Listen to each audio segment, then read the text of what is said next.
Hello friend, welcome back to my channel রান্না সৈকত।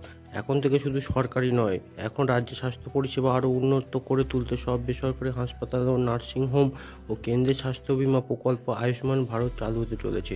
এছাড়াও ভবিষ্যতে হাসপাতালের লাইসেন্স নবীকরণের ক্ষেত্রেও আয়ুষ্মান ভারতে যুক্ত থাকা বাধ্যতামূলক করা হতে পারে বলে জানা গিয়েছে। অর্থাৎ আয়ুষ্মান ভারত প্রকল্পের অধীনে না থাকলে লাইসেন্স কখনোই রিনিউ হবে না। রাজ্য সরকারের যেমন স্বাস্থ্যসাথী প্রকল্প রয়েছে, ঠিক তেমনই কেন্দ্রীয় সরকারের আয়ুষ্মান ভারত, প্রধানমন্ত্রী জন আরোগ্য যোজনা। যদিও পূর্বতন সরকারের আমলে রাজ্যে কখনো আয়ুষ্মান ভারত চালু হয়নি, কিন্তু এবার প্রশাসনিক ক্ষমতা রদবদল হতেই পশ্চিমবঙ্গে চালু হচ্ছে আয়ুষ্মান ভারত প্রকল্প। স্বাস্থ্যসাথীর সুবিধার উপর নির্ভর করতেন, কিন্তু এবার থেকে 5 লক্ষ টাকার এই কেন্দ্রীয় বিমা প্রকল্পের সুবিধাও পাবে। পাশাপাশি রাজ্যে বেসরকারি হাসপাতাল ও নার্সিংহোমগুলোর জন্য কেন্দ্রীয় স্বাস্থ্য বিমা প্রকল্প আয়ুষ্মান ভারত বাধ্যতা করার পথেই হাঁটতে চলেছে রাজ্যের নতুন রাজ্য সরকার। আয়ুষ্মান ভারত বা প্রধানমন্ত্রী জন আরোগ্য যোজনা হলো বিশ্বের বৃহত্তম সরকারি স্বাস্থ্য বিকল্প বিমা।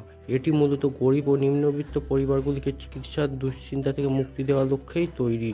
তাই এবার সেই প্রকল্প সুবিধা যাতে বাংলার মানুষ পায়, তার জন্য বড় পদক্ষেপ নিতে চলেছে রাজ্য সরকার।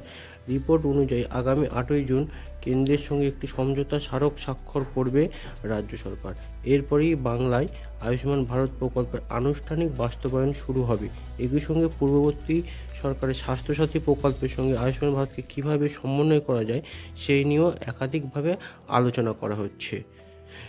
মুখ্যমন্ত্রী শুভেন্দু অধিকারী ইতিমধ্যেই জানিয়েছেন, অন্তত প্রাথমিক পর্যায়ে স্বাস্থ্যসাথী এবং আয়ুষ্মান ভারত দুটি প্রকল্পই একসঙ্গে চালাতে হবে। ফলে নতুন প্রকল্প চালু হলেও আপাতত স্বাস্থ্যসাথীর সুবিধা বন্ধ হচ্ছে না। এখন সব জায়গায় আয়ুষ্মান ভারত প্রকল্প যুক্ত হয়নি, তবে কয়েকটি বেসরকারি হাসপাতালে ইতিমধ্যেই আয়ুষ্মান ভারত প্রকল্প যুক্ত হওয়ার প্রক্রিয়া শুরু করেছে। একাধিক আধিকারিকের তরফে জানানো গিয়েছে, আয়ুষ্মান ভারত প্রকল্পে অংশ নিতে হাসপাতালে একটি বিস্তারিত আবেদনপত্র জমা দিতে হবে। রাজ্যের অনুমোদনের পর হাসপাতালকে এক ইউনিক আইডি দেওয়া হবে। এরপর চিকিৎসক ও নার্সদের তথ্য নথিভুক্ত করতে হবে এবং তাদের আধার নম্বরও প্রকল্পের সঙ্গে সংযুক্ত করা হবে।